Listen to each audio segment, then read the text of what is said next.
Kizito yari umuhanzi ndetse yari n'umunyamuziki, afite ceinture noire mu mukino wa karate. Kizito Mihigo yavukiye i Kibeho mu karere ka Nyaruguru mu majyepfo y'u Rwanda ku itariki ya 25 y'ukwezi kwa karindwi mu mwaka w'1941. Yari umwana wa gatatu mu bana batandatu ba Augustin Buguzi na Placidia Iribagiza. Ku myaka ye 9 y'amavuko yatangiye guhanga indirimbo. Se nawe akaba yari asanzwe ahanga indirimbo zo muri Kiliziya Gatolika. Murakaza neza kuri channel yacu.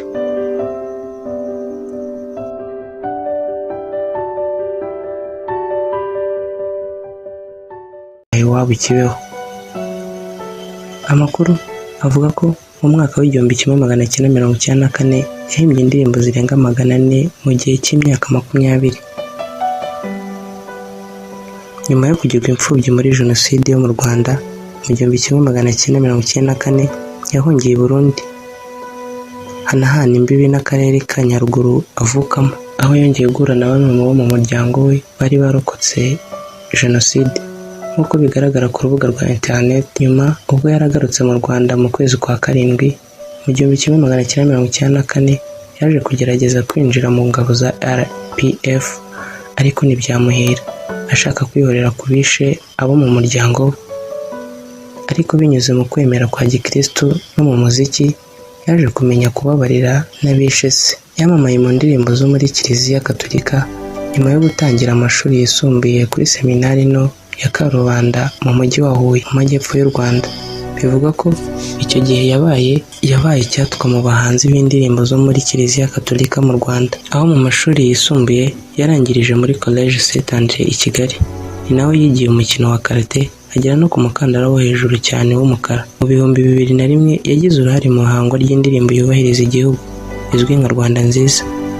Nyuma aza kubona buruse cyangwa se scholarship ya Perezida Paul Kagame yo kujya kwiga umuziki mu ishuri rya Conservatoire de Paris mu Bufaransa. Umuziki wo ku rwego mpuzamahanga yaje kuwutangirira mu Bubiligi, ahaba n'imiryango myinshi y'Abanyarwanda n'abandi bantu bakomoka mu karere k'ibiyaga bigari. Mu mwaka w'2011 nibwo Kizito yasubiye mu Rwanda, aba umuhanzi ukunzwe cyane. Yatumirwaga mu mihango yo kwibuka jenoside ndetse agatumirwa no mu mihango ya leta, agafasha mu kuririmba indirimbo yubahiriza igihugu hari na Perezida Kagame. Muri iyo myaka kandi yagiye ananengwa na bamwe bo kwemera kwa Gikristo, bavugaga ko bisa nkaho Imana iri kwigarurirwa n'ibikorwa bya politiki. Ariko mu mwaka w'2011 yagerageje kongera indirimbo n'ibitaramo by'indirimbo zaririmbiwe Imana. Ibitaramo byitabirwaga n'imbaga ibarirwa mu bihumbi. Muri uwo mwaka mu kwezi kwa 8 ni nabwo mu muryango we Imbuto Foundation, Jeannette Kagame madamu wa Perezida Kagame, yahimbye umuhanzi Kizito nk'umwe mu rubyiruko rwageze ku bikorwa bikomeye bifasha rubanda. Mu mwaka w'2013 ikigo cy'igihugu cy'imiyoborere Rwanda Governance Board cyahembye umuryango we Kizito Mihigo Peace Foundation nk'umwe mu miryango 10 itegamiye kuri leta yateje imbere imiyoborere myiza mu gihugu. Uwo muryango we uhembwa amafaranga angana na miliyoni 8 z'amanyarwanda. Imirimbanyi iharanira amahoro n'ubwiyunge mu mwaka wa 2010 yashinze umuryango utegamiye kuri leta Kizito Mihigo Foundation ugamije kubiba amahoro n'ubwiyunge. Asubiye mu Rwanda mu mwaka wakurikiyeho yatangiye kuzenguruka mu mashuri no mu magereza atanga ubwo butumwa. Ku nkunga ya leta y'u Rwanda, umuryango wa World Vision International na Ambasade ya Amerika mu Rwanda. Igisobanuro cy'urupfu.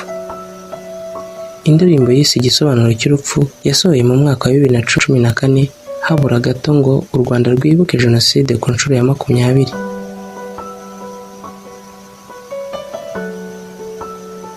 Iyi ndirimbo nibonwa ahanini nk'intandaro y'ibibazo yaciyemo nyuma yaho.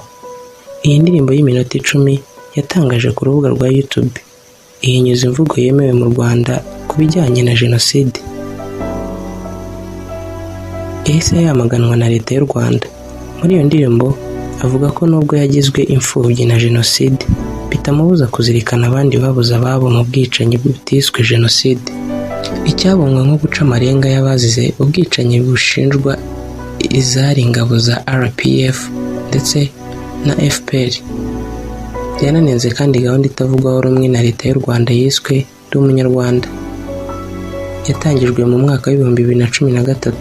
Bivuga ko isaba abantu bose gusaba imbabazi abatutsi kubera jenoside yo mu Rwanda, ahubwo avuga ko mbere ya byose hakwiye kubaho ndi umuntu, gufungurwa no kongera gufungwa.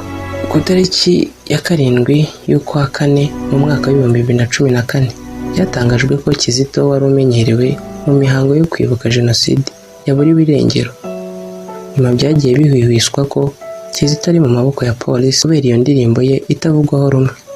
Ku itariki ya 15 y'ukwa 4 polisi y'u Rwanda yamumurikiye abanyamakuru, ivuga ko yatawe muri yombi akekwaho gutegura ibitero by'iterabwoba no gukorana n'imitwe ya FDLR na RNC bagamije guhirika ubutegetsi buriho mu Rwanda.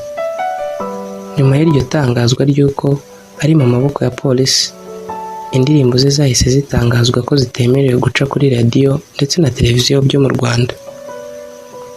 Mu kwa 2 mu mwaka w'ibihumbi 2015 yakatiwe gufungwa imyaka 10 nyuma yo guhanwa n'ubufatanyacyaha mu mugambi wo guhirika ubutegetsi bwa Perezida Kagame. Ku itariki 15 y'ukwezi kwa 9 mu mwaka w'ibihumbi 2018 hamwe n'izindi mfungwa zirenga 2,000, Kizito Mihigo na Victoire Ingabire, umunyapolitiki utavuga rumwe n'ubutegetsi buriho mu Rwanda, bafunguwe ku mbabazi za Perezida Kagame. Mu gihe gishize cya vuba hashyirwaga amafoto ku mbuga ze za internet agaragaza ko ibikorwa byo kwigisha umuziki abanyeshuri bari mu biruhuko. Ku itariki ya 13 y'ukwezi kwa 2 urwego rw'ubugenzacyaha RIB batangaje ko inzego z'umutekano zarushyikirije Kizito Mihigo wafatiwe mu karere ka Nyaruguru ashaka kwambuka mu buryo bunyuranyije n'amategeko ajya i Burundi agamije kwifatanya n'imitwe y'iterabwoba irwanya u Rwanda. RIB yavugaga ko iperereza ryatangiye kuri ibyo byaha no ku cyaha cya ruswa ngo ashyikirizwe ubucamanza. Umuntu warekuwe ku mbabazi za perezida ategekwa kujya kwiyereka ubushinjacyaha buri kwezi no gusohoka mu gihugu abiherewe uruhushya n'urwego rushinzwe ubucamanza. Ku wa mbere polisi y'u Rwanda yatangaje ko Kizito w'imyaka 38 y'amavuko yapfuye yiyahuye aho yari amaze iminsi afungiye i Remera.